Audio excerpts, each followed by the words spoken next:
نحمده ونستعينه ونستغفره ونعوذ بالله من شرور أنفسنا ومن سيئات أعمالنا من يهده الله فلا مضل له ومن يضلل فلا هادي له أشهد أن لا إله إلا الله وحده لا شريك له وأشهد أن محمدا عبده ورسوله أما بعد فإن خير الحديث كتاب الله وخير الهدي هدي محمد وشر الأمور محدثاتها وكل محدثة بدعة وكل بدعة ضلالة وكل ضلالة في النار. اللهم صل على محمد وعلى آل محمد كما صليت على إبراهيم وعلى آل إبراهيم إنك حميد مجيد. اللهم بارك على محمد وعلى آل محمد كما باركت على إبراهيم وعلى آل إبراهيم إنك حميد مجيد. قال الله تبارك وتعالى في محكمه تنزيل العظيم: أعوذ بالله من الشيطان الرجيم. بسم الله الرحمن الرحيم. يا أيها الناس اتقوا ربكم الذي خلقكم من نفس واحدة وخلق منها زوجها وبث منهما رجالا كثيرا ونساء واتقوا الله الذي تساءلون به والأرحام إن الله كان عليكم رقيبا. يا أيها الذين آمنوا اتقوا الله حق تقاته ولا تموتن إلا وأنتم مسلمون. يا أيها الذين آمنوا اتقوا الله وقولوا قولا سديدا يصلح لكم أعمالكم ويغفر لكم ذنوبكم ومن يطع الله ورسوله فقد فاز فوزا عظيما. وقال الله تعالى أيضا: أعوذ بالله من الشيطان الرجيم. بسم الله الرحمن الرحيم. ألهاكم التكاثر حتى زرتم المقابر. அளவற்ற அருளாளனும் நிகரில்லா பேரன்புடையோருமாகிய எல்லாம் வல்ல அல்லாஹ்வின் பெயர் சொல்லி ஆரம்பம் செய்கின்றேன். அல்லாஹ்வுடைய ஸலவாத்தும் ஸலாமும் நபிகள் நாயகம் ஸல்லல்லாஹு அலைஹி வஸல்லம் அவர்கள் மீதும் அவர்களின் குடும்பத்தார் மீதும் அவர்களின் நல்ல தோழர்களான சஹாபாக்கள் அனைவர் மீதும் உண்டாகட்டும். அல்லாஹ்வுடைய மார்க்கத்தை நபிகள் நாயகம் ஸல்லல்லாஹு அலைஹி வஸல்லம் அவர்கள் வழிமுறை பேணி வாழக்கூடிய எல்லா முஸ்லிம்களுக்கும் அல்லாஹ்வுடைய கடமையை நிறைவேற்ற வந்திருக்கின்ற நம் அனைவருக்கும் அந்த அல்லாஹ்வுடைய வற்றாக்கும் கருணை என்றென்றும் நிலவட்டுமாக. அன்பிற்குரிய எல்லாம் வல்ல அல்லாஹ்வின் நல்லடியார்களே, அருமை பெரியோர்களே, தாய்மார்களே, சகோதர சகோதரிகளே, நபிகள் நாயகம் ஸல்லல்லாஹு அலைஹி வஸல்லம் அவர்கள் ஒவ்வொரு சமுதாயத்தில் உள்ள குழப்பங்களை பற்றியும் அதுபோன்று தம்முடைய உம்மத்தாக இருக்கக்கூடிய உம்மத்தே முஹம்மதே என்று சொல்லப்படக்கூடிய இந்த உம்மத்தே முஹம்மதே அவருடைய குழப்பத்தை பற்றி நபிகள் நாயகம் ஸல்லல்லாஹு அலைஹி வஸல்லம் சொல்லுகின்ற பொழுது, இன்ன லிகுல்லி உம்மத்தின் ஃபித்னா, இதற்கு முன்னால் உள்ள எல்லா சமுதாயத்திற்கும் அல்லாஹ் ஜல்ல ஷானஹு ஒரு குழப்பத்தை தந்திருந்தான். அதே போன்று ஃபித்னத்து உம்மத்தி, என்னுடைய சமுதாயத்திற்கு அல்லாஹ் வழங்கி இருக்கக்கூடிய அந்த குழப்பம், அந்த சோதனை அல் மால் என்றார், பொருளாதாரம் தான்.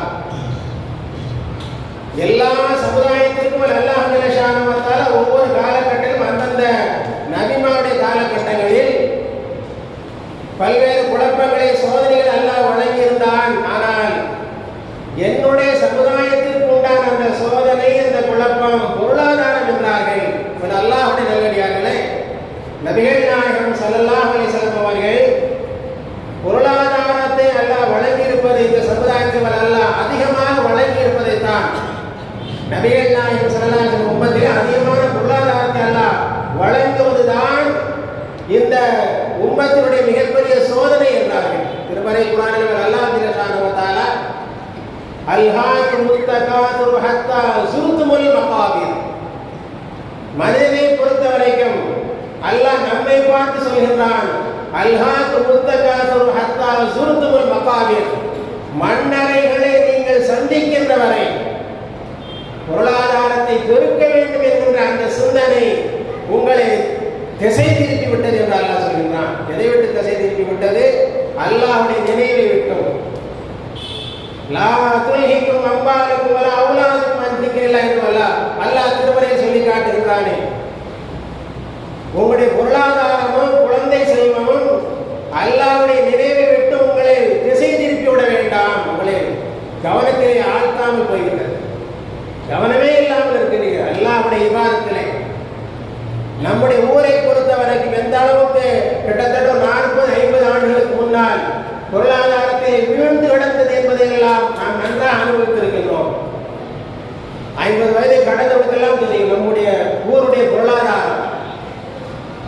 அந்த பொருளாதாரத்தில் கஷ்டப்பட்ட அந்த நேரத்திலும் கூட நம்முடைய ஊரே உள்ள மக்கள் எல்லாம் ஒரு ஆடு 5 பிள்ளை 6 பிள்ளை பெற்றிருப்பாங்க. பெரிய செல்வமெல்லாம் இருக்காது, பெரிய பொருளாதாரம் இருக்காது. ஆனால் எல்லா பிள்ளைகளும் கரை சேர்த்து கொண்டிருப்பார். அவருடைய பெற்றோரை கவனிப்பார், அவருடைய பிள்ளைகளை கவனிப்பாங்க, தன் உடன் பிறந்த சகோதர சகோதரி கூட கவனிக்கக்கூடிய பொறுப்பு கூட சில பேருக்கு வந்து அமைந்து இருக்கிறது. அத்தனை விஷயத்திலும் பொருளாதாரத்தை சுருக்கமாக வைத்திருக்கிற மக்களுக்கு மத்தியிலே அல்லாஹ் நல்ல சிந்தனையை கொடுத்து நல்ல உள்ளத்தை கொடுத்துருந்தான். ஆனால் இன்றைக்கு நம்ம பார்க்கிறோம் பொருளாதாரத்தை பொறுத்த வரைக்கும் பெரும்பாலான மக்கள், சிலர் கூட வாடகை வீட்டில் இருக்கலாம், ஆனால் பெரும்பாலான மக்கள் சொந்த வீட்டில் தான் இருக்கும். சொந்த வீட்டில் இருக்கவும் என்ன, குறைந்தபட்சம் ஒரு வீடு இன்றைக்கு குறைந்தபட்சம் 60 லட்சம் ரூபாய் 50 லட்சம் ரூபாய் ஒரு ஆளுக்கு அசையாத சொத்தாக வைத்திருக்கின்றோம். அதுக்கு மேலே எத்தனையோ கோடிகளை எல்லாம் பேங்கில் போட்டிருக்கோம். நம்ம பார்க்குறோம், தோப்புகள் இருக்கிற, துறவங்கள் இருக்கிறன, அது நிறைய நிலங்கள் வாங்கி போட்டிருக்கிறார்கள், மனையில் கிடக்கின்றது, தங்க நகைகளாக குவித்துக் கொண்டிருக்கிறார்கள். நம்ம ஊர்ல இன்றைக்கு பார்த்தால் சாதாரணமாக ஒருவருடைய வீட்டில் கோடி ரூபாய்க்கு அளவுக்கு சொத்து இருப்பதை நாம் பார்க்கின்றோம். ஆனால் இந்த சொத்துக்களாக வந்ததற்கு பிறகு நம்முடைய நிலைமை எப்படி மாறி இருக்குன்னு யோசிச்சு பாருங்க. திருமறை குரானிலே அல்லாஹ் பார்த்தால் நமக்கு சொத்துக்களை வழங்குகின்றான், பொருளாதாரத்தை வழங்குகின்றான் என்றால் நம்மின் மீது அதிகமான அன்பு கொண்டு நான் நேசிக்கிறேன், அதனால பொருளாதாரத்தை எப்படி வேணாலும் செலவு பண்ணுங்க என்பதற்காக வேண்டி அல்லாஹ் பொருளாதாரத்தை தரவில்லை. பொருளாதாரத்தை பொறுத்தவரைக்கும் அது ஒரு சோதனை. பொருளாதாரத்தை பொறுத்தவரைக்கும் அல்லாஹ் நம்மை பரீட்சித்துக் கொண்டிருக்கின்றான். அந்த சிந்தனை நமக்கு வர வேண்டும், அந்த சிந்தனை நமக்கு வரணும். என்றைக்கு அல்லாஹ் பொருளாதாரத்தை அது நான் வழங்கிய செல்வம். திருமறைக்குள்ள எடுத்து பாருங்க, அல்லாஹ்வுடைய பாதைக்கு செலவு பண்ணுங்க, அல்லாஹ்வுடைய பாதைக்கு செலவு பண்ணுங்க அல்லாஹ் சொல்றாங்க. அல்லாஹ்வுடைய பாதைக்கு செலவு செய்யுங்கன்னு சொல்லும் பொழுது ஆய்வுகளுக்கு நாமனும் ஈமான் கொண்டவர்களை உங்களுக்கு நான் வழங்கிய செல்வத்தில் இருந்து நீங்கள் செலவு பண்ணுங்க. அப்ப செல்வங்கிறது யார்? அல்லாஹ் நான் தந்திருக்கிறாங்க, நான் தந்த செல்வம். அப்ப நான் தந்த செல்வத்திலிருந்து நீங்கள் செலவு செய்யுங்க அல்லாஹ் சொல்றாங்க. நம்முடைய செல்வம் எல்லாம் அல்லாஹ் நமக்கு வழங்கி இருக்கக்கூடிய ஒரு அருள். அதே நேரத்தில் அல்லாஹ் நம்மை சோதித்து பார்க்கின்றான் என்ற எண்ணமும் நமக்கு வர வேண்டும். நபிகள் நாயகம் ஸல்லல்லாஹு அலைஹி வஸல்லம் சஹாபாக்களை பார்த்து சொன்னார்கள், சஹாபாக்களே, நான் உங்களுக்கு அதிகம் பயப்படுவது என்ன தெரியுமா? அல்லாஹ் உங்களுக்காக இந்த பூமியில் வெளிப்படுத்துகின்றானே அந்த பொக்கிஷங்களை பற்றி தான் நான் அதிகம் உங்களுக்கு நான் பயப்படுகின்றேன். நான் அதிகமாக பயப்படுறேன்.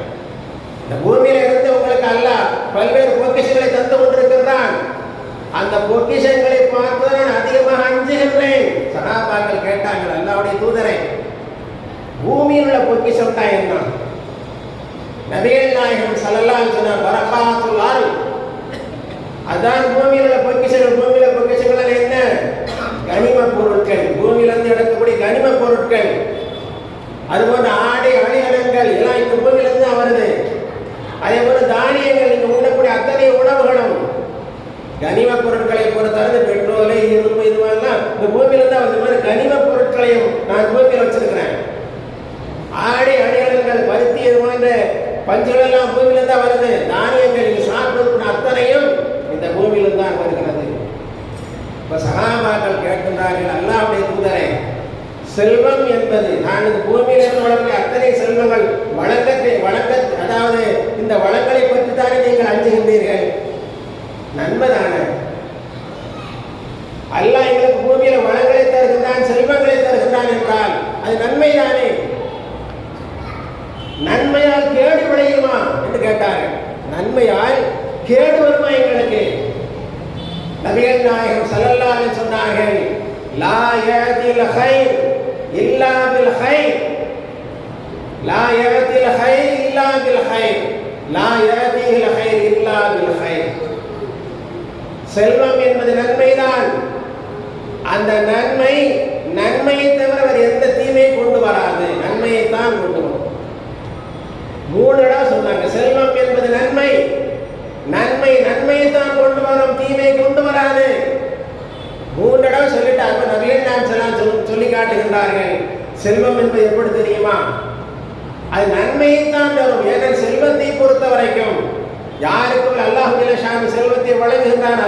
செல்வம் உள்ளவர்கள் எல்லாம் மோசமானவங்க, செல்வம் உள்ளவங்க அல்லாஹ் தஆலா ஏதோ தண்டி அந்த மாதிரி இல்லை. செல்வத்தை நபிகள் நாயகம் ஸல்லல்லாஹு அலைஹி வஸல்லம் அவர்கள் கைர் என்றார்கள். செல்வம் என்பது கைர். அல்லாஹ் எனக்கு வழங்கி இருக்கிறான்னு சொன்னா அல்லாஹ் என்னமோ என்னை தேர்ந்தெடுத்திருக்கிறான். தேர்ந்தெடுத்துக்கின்ற அல்லாஹ் ஜல்ல தஆலா அந்த செல்வத்தை எவ்வாறு பயன்படுத்த வேண்டும் என்ற வழிமுறை எனக்கு காட்டியிருக்கின்றான். அந்த முறையில் அதை செலவு செய்வோமையானால் அது நன்மையை தவிர எந்த தீமையும் கொண்டு வராதுன்னார். செல்வம் ஒரு கைர், அது பெரிய ஒரு அருள். அதற்கு உதாரணமாக நபிகள் நாயகம் ஸல்லல்லாஹு அலைஹி சொல்லி காட்டுகின்றார்கள். அதாவது காய்ந்து போன அந்த நிலத்திலே வசந்த காலம் ஒரு மழை அப்படி லேசாக பொழிந்து கொண்டே இருக்கும். நாம கூட பார்ப்போம்.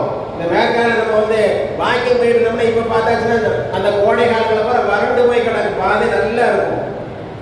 ஒரு 5-6 நாளைக்கு மழை பெஞ்சு வச்சுக்கிடுங்க, வாக்கிங் போகாம வச்சுங்க, அந்த இடங்கள்லாம் பார்த்தாச்சுன்னா புசு புசு புசு புசு புசுன்னு பசுமையான தாவரங்கள் எல்லாம் நிற்கும். நபிகள் நாயகம் ஸல்லல்லாஹு அலைஹி இது உதாரணமா சொல்றாங்க. வசந்த காலத்தை போன்று வசந்த காலத்தில் பூமியில் அல்லாஹ் மழையை பொழிய வைப்பான். மழையை பொழிய வைக்கின்ற பொழுது எல்லா இடங்களிலும் தாவரங்கள் முளைத்து வெளியே கிளம்பி கொண்டிருக்கும், புற்பூண்டுகள் வெளியே முளைத்து கிளம்பி கொண்டிருக்கும். கால்நடைகளை பொறுத்த வரைக்கும் சில கால்நடைகள் சில கால்நடைகள் எல்லாம் பசுமையா தான் இருக்கு, எல்லாம் பச்சையா தான் இருக்கு, எல்லாவற்றையும் மேயும். அந்த பசுமையான தாவரங்களுக்கு மத்தியில் விசைச்செடிகள் கூட முளைக்கும். ரசூலுல்லாஹ் சொன்னாங்க, அந்த பசுமையான தாவர மத்தியில விசைச்செடிகள் வார்த்தை ரசூலுல்லாஹ் பயன்படுத்தல. உடம்புக்கு கேடு விளைவிக்கக்கூடிய தாவரங்கள் அதில் இருக்கும். இந்த கால்நடைகள் என்ன செய்யும்? சில கால்நடைகள் எல்லாம் பச்சையா தான் இருக்கு, எல்லாத்தையும் மேயும்.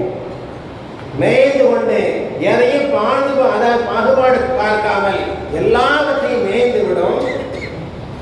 மேய்ந்து விட்டதற்கு பிறகு எது அது உடம்புக்கு உவாதம், எது அது உடம்புக்கு நச்சாக இருக்கும் அதையும் சேர்த்து அது மேய்ந்து கொள்ளும்.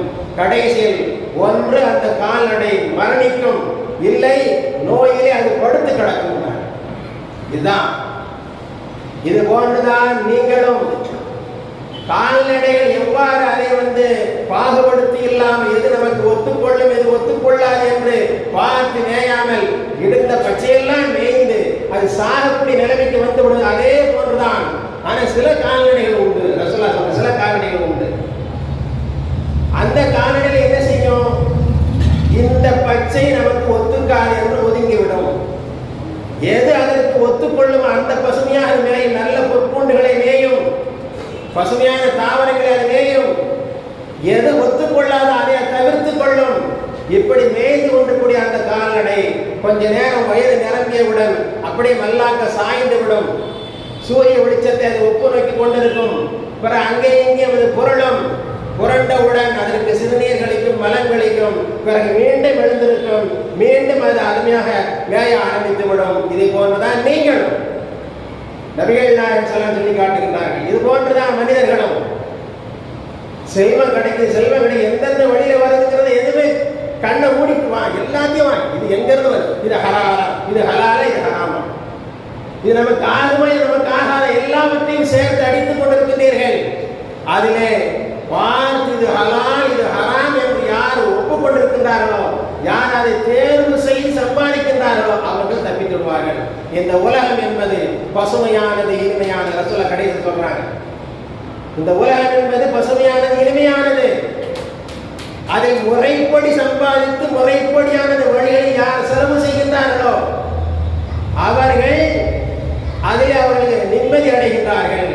அவர்களுக்கு நல்லதாக அமையும், அது அவருக்கு வெற்றியை கொடுக்கும்.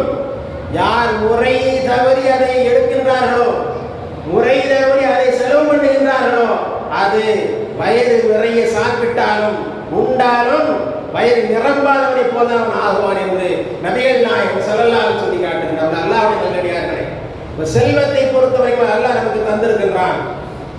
வரக்கூடிய வழிகளை நாம் பார்க்கணும். இந்த வழியில வருகிற செல்வம், இந்த வழி நமக்கு ஹலாலான வழியா அல்லது ஹராமான வழியா என்று பார்க்காமல் எடுத்துக்கொண்டால் இந்த நிலைமைதான் வரும் என்று நபிகள் நாயகம் ஸல்லல்லாஹு அலைஹி வஸல்லம் அவர்கள் செல்வம் என்பது நன்மையைத்தான் தரும்.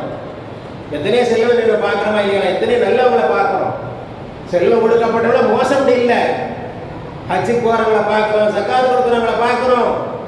ரமலான் மாதத்தில் யாருக்கும் தெரியாமல் வாரி வழங்கக்கூடிய வள்ளல்களாக நாம் பார்க்கின்றோம். அந்த மாதிரி செல்வம் இருக்கத்தான் செய்கிறார்கள். நபிகள் நாயகம் ஸல்லல்லாஹு அலைஹி வஸல்லம் அவர்கள் அதுக்குத்தான் வேண்டித்தான் இரண்டு விதமான கால்நடைகளை ஒப்பிடுகிறார்கள். ஒன்று, எது நமக்கு ஒவ்வாதோ அதை தவிர்த்து கொண்டு அனைத்தையும் சாப்பிடும். சிலது இருக்கிறது எல்லாவற்றையும் கண்ட மேனிக்கு அது மேயும், கடைசியில் செத்து போகிறாங்க. அல்லாஹ்வுடைய நல்லடியார்களே, இப்ப செல்வத்தை பொறுத்த வரைக்கும் நபிகள் நாயகம் ஸல்லல்லாஹு அலைஹி வஸல்லம் அவர்கள் இந்த செல்வத்தை எவ்வாறு பயன்படுத்த வேண்டிய எந்த அளவுக்கு அழிவுக்கு கொண்டு போய் என்பதையெல்லாம் கடுமை எச்சரிக்கை செய்கிறார். அதே திருமறை குரானில் அதைத்தான் சொல்லி காட்டுகின்றார். அல்ஹாகுமுத் தகாதுர் ஹத்தா ஸுர்துமுல் மகாபிர். அப்துல்லா இப்னு ஸஃபீரி என்ற ஒரு சஹாபி அவர் சொல்றார், நபிகள் நாயகம் ஸல்லல்லாஹு அலைஹி வஸல்லம் பார்க்கறது நான் போயிருந்தேன். அப்ப நபிகள் நாயகம் ஸல்லல்லாஹு அலைஹி வஸல்லம் அவர்கள் இந்த சூராவுடைய ஆரம்பத்தை ஓதிக்கிட்டு இருந்தாங்க. அல்ஹாகுமுத் தகாதுர் ஹத்தா ஸுர்துமுல் மகாபிர் ஓதிக்கிட்டு நான் போறேன். அப்ப அப்துல்லா மனுஷனை பார்த்தியா கேட்கிறாங்க. அதாவது என்ன வசனம், இந்த வசனத்துல அல்லாஹ் என்ன சொல்றான்? கபர்ல கொண்டு போய் இருக்கிற வரைக்கும், நீங்க போற வரைக்கும் செல்வத்தை சேர்க்கணும் சேர்க்கணும் சேர்க்கணும் சேர்க்கணும் என்ற அந்த ஆர்வம் உங்களை கவனமற்ற ஆக்கி விட்டது, கவனம் இல்லாம ஆக்கி போயிடுச்சு. இந்த ஓதி நபிகள் நாயகம் ஸல்லல்லாஹு அலைஹி வஸல்லம் அவர்கள் அந்த அப்துல்லா இப்னு ஸஃபீர் என்ற அந்த சஹாபிக்கு சொல்கிறாங்க, அப்துல்லா, மனுஷன் ஏன் செல்வம் ஏன் செல்வம் ஏன் செல்வம்னு சொல்றான். ரசூலுல்லாஹ் சொல்றாங்க, ஏன் செல்வம் ஏன் செல்வம் ஏன் செல்வம்னு மனுஷன் சொல்றான். இவனுடைய செல்வம் எது? மனிதனுடைய செல்வம் எது? எல்லாருமே கேள்விப்பட்ட ஒரு ஹதீஸ் தான் இது. ரசூலுல்லாஹ் சொன்னாங்க, உண்டு கழித்ததும் உடுத்து கிழித்ததும் மறுமையிலே எதை அவன் சேமிப்பாக வைத்திருக்கிறான் அதை தவிர இவன் செல்வம் எது? இவன் செல்வம் எது? தொண்டைக்குடி கீழே போயாச்சுன்னா அதான் நம்ம சாப்பிட்டது, அதான் நம்ம செல்வம். தொண்டைக்குடி கீழே பண்ண திருப்பி எடுத்து வச்சுக்கிடுங்க, யாரும் சாப்பிட மாட்டாங்க. தொண்டைக்குடிக்கு உள்ள இறங்கிச்சுன்னு சொன்னா அது நமக்கு சொந்தம். உடுத்து கிழிச்சு தூரப்படுவோம் பாருங்க, அது நமக்கு சொந்தம். நாம எதையெல்லாம் அல்லாஹ்வுக்காக வேண்டி மறுமைக்காக வேண்டி தயார் செய்து ஜகாத் முறையிலே சதகா முறையிலே அதை நாம் வழங்கி இருக்கின்றோமோ, அப்படி சேமித்து வைத்திருக்கின்றோமோ, அது நம்முடைய செல்வம். எனக்கு 10 கையில் இருக்குது, 12 சட்டை இருக்குது, நான் போட்டிருக்கிறேன், நான் கிழிச்சப்பட்ட எனக்கு சொந்தம். நான் மண்டையை போட்டேன்னா உள்ள இருக்கல, எனக்கு இல்லை. அது என்னுடைய எனக்காக வேண்டி தைக்கப்பட்டதாக இருந்தாலும் எனக்காக வேண்டி வாங்கப்பட்டதாக இருந்தாலும் அது என்னுடைய செல்வம் இல்லை. நபிகள் நாயகம் ஸல்லல்லாஹு அலைஹி வஸல்லம் சொல்லி காட்டு, அது நம்ம செல்வமே கிடையாது. அந்த செல்வத்தை பொறுத்த வரைக்கும் உண்டு கழித்தது உடுத்து கிழித்தது மறுமைக்காக வேண்டி நாம் சேமித்து வைத்ததை தவிர வேறு எதுவுமே உன்னுடைய செல்வம் இல்லை என்று நபிகள் நாயகம் ஸல்லல்லாஹு அலைஹி சொல்லி காட்டுவார்கள். அல்லாஹ்வுடைய நல்லடியார்களே, இந்த செல்வத்தை பொறுத்த வரைக்கும் அல்லாஹ் சுப்ஹானஹு வ தஆலா செல்வம் வழங்கப்பட்டவர்கள் முறையாக அல்லாஹ்வுடைய பாதையில் செலவு செய்யவில்லை என்றால், அல்லாஹ்வுடைய கட்டளை பிரகாரம் நடக்கவில்லை என்று சொன்னால் உலகத்திலும் தண்டனை, சில நேரங்களில் அல்லாஹ் உலகத்தில் தண்டனை வழங்குவான். அதையும் திருமறை குர்ஆன் நமக்கு எடுத்து காட்டுகிறது. மரணிக்கின்ற வேளையிலும் நாம் செல்வத்தை செலவு செய்யவில்லை என்ற சிந்தனை உண்டு பண்ணுவான். அப்ப நம்ம நினைப்போம், அந்த மாதிரி ஒரு எண்ணமும் யார் அல்லாஹ்வுடைய பாதையில் அல்லாஹ் வழங்கிய செல்வத்தை முறையாக செலவு செய்யவில்லையோ அதை அல்லாஹ் மரணத்திலும் காட்டுவான். இன்னொன்று, மரணத்திற்கு பிறகும் தண்டனை கிடைக்கும். செல்வத்தை பொறுத்தவரைக்கும் திருமறை குர்ஆனில் அல்லாஹ் சுப்ஹானஹு வ தஆலா காருடைய வரலாறு சொல்றாங்க. வரலாறு சொன்னோம்னா இன்னொரு அரை மணி நேரம் நீடிக்கும். இன்னொரு சம்பவத்தை அல்லாஹ் குறுகிய ஒரு சம்பவத்தை அல்லாஹ் சொல்றான். சபா அப்படிங்கிற ஊர் இந்த சபா அப்படிங்கிற ஊரை பற்றி அல்லாஹ் சொல்றது. சபான ஊர் தெரியுங்களா? சுலைமான் அலைஹிஸ்ஸலாம் காலத்துல ஒரு அரசி ஆண்டு இருந்தால் அந்த ஊர் பத்தி சபா. அதுல ஒரு கிராமத்தை அல்லாஹ் சொல்றான். அதுல அந்த வசிக்கக்கூடிய அந்த வசிப்பாளர் ஒரு இடத்துல வசிக்கிட்டு இருக்காங்க. அவங்கள பத்தி எல்லாம் சொல்லும் பொழுது லகத் கான லிஸபையின் ஃபீ மஸ்கனிஹிம் ஆயா. அந்த சபாவாசி இருக்காங்களே, அவங்க குடியிருப்புகளில் உங்களுக்கு ஒரு படிப்பினை இருக்கு. அந்த குடியிருப்பு அவங்களுக்கு பெரிய ஊர் அது. ஒரு குடியிருப்பை பற்றி அல்லாஹ் சொல்றான். லகத் கான லிஸபையின் ஃபீ மஸ்கனிஹிம் ஆயா. அந்த குடியிருப்புகளில் உங்களுக்கு ஒரு படிப்பினை இருக்கிறது. என்ன தெரியுமா? லகத் கான லிஸபையின் ஃபீ மஸ்கனிஹிம் ஆயா ஜன்னதைனி, 2 தோட்டங்கள் அவருக்கு உண்டு அந்த அந்த வாசிகளுக்கு. அன் யமீனின் வ ஷிமால், வலது பக்கம் ஒரு தோட்டம், இடது பக்கம் ஒரு தோட்டம். கிராம நடு இடத்துல அவங்களுடைய வசிப்பிடங்கள் இருக்கு. அவருடைய கிராமத்தை பொறுத்த வரைக்கும் வலது பக்கம் மிக பிரம்மாண்டமான தோட்டம், இடது பக்கம் பிரம்மாண்டமான தோட்டம், நடுவுல அவங்க ஊர் அந்த வசிப்பிடம் இருக்கிறது. எல்லாம் கிடைக்கும். அந்த வளர்த்து அல்லாஹ் தஆலா அந்த தோட்டங்களை வச்சிருந்தான். என்னென்ன கனி வகைகள் வேண்டுமோ, என்னென்ன காய்கள் வேண்டுமோ, என்னென்ன தானியங்கள் வேண்டுமோ எல்லாம் இருக்கிறது. வலது பக்கம் ஒரு தோட்டம், இடது பக்கம் ஒரு தோட்டம், நடுவில் அந்த கிராமம்னா பாருங்க எப்படி இருக்கு. எந்த ஒண்ணுக்கும் அவங்க வெளியே போக வேண்டிய அவசியமே இல்லை. தண்ணி இருக்கு, காய்கறி வேணுமா இருக்கு, பழங்கள் வேணுமா இருக்கு, தானியங்கள் வேணுமா இருக்கு. எதற்குமே தேவையில்லாத அளவுக்கு அல்லாஹ் ஜல்ல ஷானஹு அந்த வசிப்பிட வாசலை வைத்திருந்தான். அல்லாஹ் என்ன சொல்றான்? குலூ மின் ரிஸ்கி ரப்பிக்கும் வஷ்குரூ லஹு. இதான் சொன்னான் அல்லாஹ். உங்கள் இறைவன் உங்களுக்கு தந்திருக்கின்றானே, அதிலிருந்து நன்றாக நீங்கள் உண்ணுங்கள். வஷ்குரூ லஹு, அவனுக்கு நீங்கள் நன்றி செலுத்துங்கள். சொல்லிட்டு அல்லாஹ் சொல்றான், பலதுன் தய்யிப் ரப்புன் கஃபூர். அந்த ஊரும் அழகான ஒரு ஊர். உங்க ரப்பு இருக்கான அவனும் மன்னிக்கக்கூடியவன். எவ்வளவு அழகான ஒரு வார்த்தை பாருங்க. ஊர் அழகான ஊரு, உங்க ரப்பு மன்னிக்கக்கூடியவன். உங்க ரப்பு தந்திருடைய ஒரு ரிஸ்கை நீங்க சாப்பிடுங்க, அவனுக்கு நீங்க நன்றி செலுத்துங்க என்று அல்லாஹ் சொன்னான். பாழமு புறக்கணித்தார்கள், ஊர்வாசிகள் புறக்கணித்தார்கள். எல்லாவற்றையும் உண்டு கொடுத்து அல்லாஹ்வுக்கு மாறு செய்தார்கள். அல்லாஹ் சொன்னான், ஃபாரஸல்னா அலைஹிம் ஸைலல் அரிமி வ பத்தல்னாஹும் ஜன்னதைனி தவாத்தை உக்குலின் ஹம்தின் வாசிலின் வ ஷையின் மின் சித்ரின் கலீல். நல்ல சாப்பிடுங்கடா, நல்ல இருங்க, அல்லாஹ்வுக்கு நன்றி செலுத்து என்று சொன்னோம். அவர்கள் மறுத்தார்கள், புறக்கணித்தார்கள். புறக்கணித்த காரணத்தினால் ஃபாரஸல்னா அலைஹிம் ஸைலல் அரிமி, பெரும் வெள்ளத்தை அங்கே சூழ நாம் செய்தோம். பெரும் வெள்ளத்தை அனுப்பிவிட்டோம். அனுப்பிவிட்ட என்னாச்சு? ஜன்னதைனி தவாத்தை ஆசிலின் உக்குலின் பாத்திலின் வ ஷையின் மின் சித்ரின் கலீல். வெள்ளத்தை அனுப்பினதுக்கு பிறகு அவ்வளவு சோலையா இருந்துச்சு பாருங்க அந்த ஊரு. அந்த வெள்ளம் எல்லாம் 4-5 நாள் செஞ்ச பிறகு வடியுது. இவங்க வீட்டை விட்டு வெளியே வந்து பார்க்குறாங்க, எல்லா மரங்களும் இல்லை, எந்த காய்கறிகளும் இல்லை, எந்த தண்ணீரும் கிடையாது. பார்த்தாச்சு சொன்னா அவ்வளவு சோலையாக இருந்திருக்கக்கூடிய அந்த வனங்கள் எல்லாம் ஒரு பக்கம் இப்படி கசப்பும் புளிப்பும் உள்ள புற்களாக முளைச்சிக்கிட்டு இருக்கு. இன்னொரு பக்கம் கொஞ்சம் இழந்த மரம், அவ்வளவு அது ஒரு தோட்டமா இருக்கு. எந்த பிரயோஜனமும் இல்லாமல் ஆயிடுச்சு. இது உலகத்தில் அல்லாஹ் கொடுக்கக்கூடிய தண்டனை. நமக்கு தெரியாது.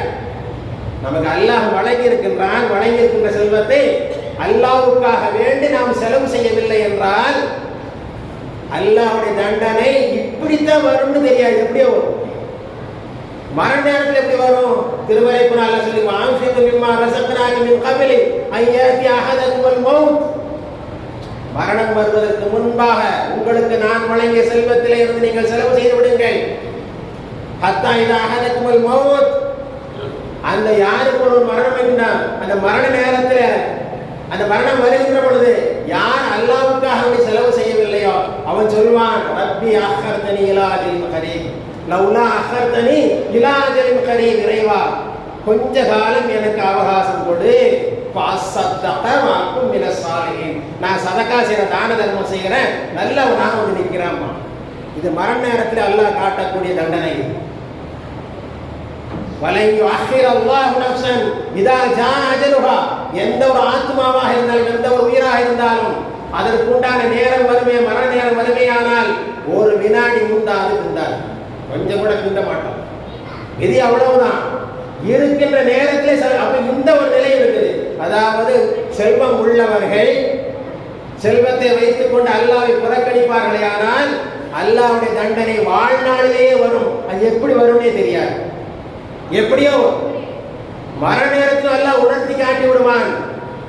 மரணத்திற்கு பிறகு திருமறை குர்ஆன் அல்லாஹ் சொல்லி காட்டுகிறான், வல்லதீன யக்ரிஸூன ذهب والفضة ولا ينفقون في سبيل الله فبشرهم بعذاب أليم يوم يحمى عليها في نار جهنم فتقوى بها جباههم وجنوبهم وظهورهم هذا ما كنزتم لأنفسكم فذوقوا ما كنتم تكنزون. திருமறை குர்ஆனுடைய வசனம் இது.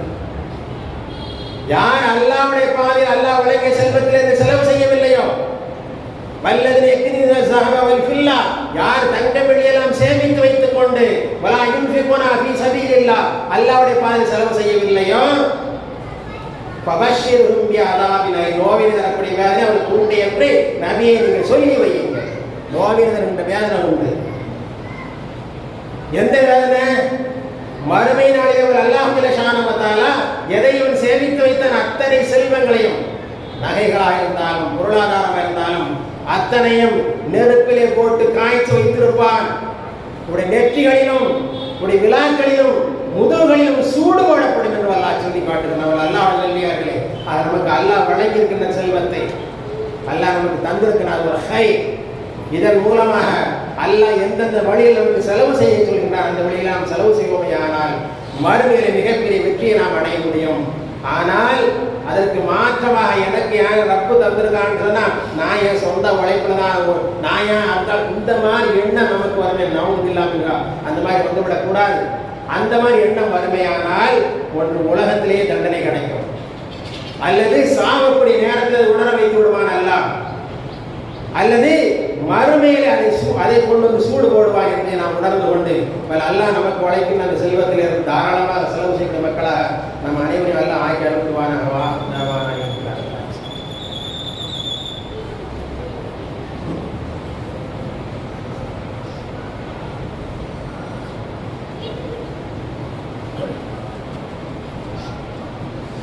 அன்பிற்குரிய எல்லாம் அல்ல அல்லாஹ் தாய்மார்களே, சகோதர சகோதரிகளே, நம்முடைய பள்ளிவாசல் இமாம் சல்மான் அவர்கள் ஆக்ஷனில் அவங்களுக்கு அடி கொடுத்துருந்தாங்க.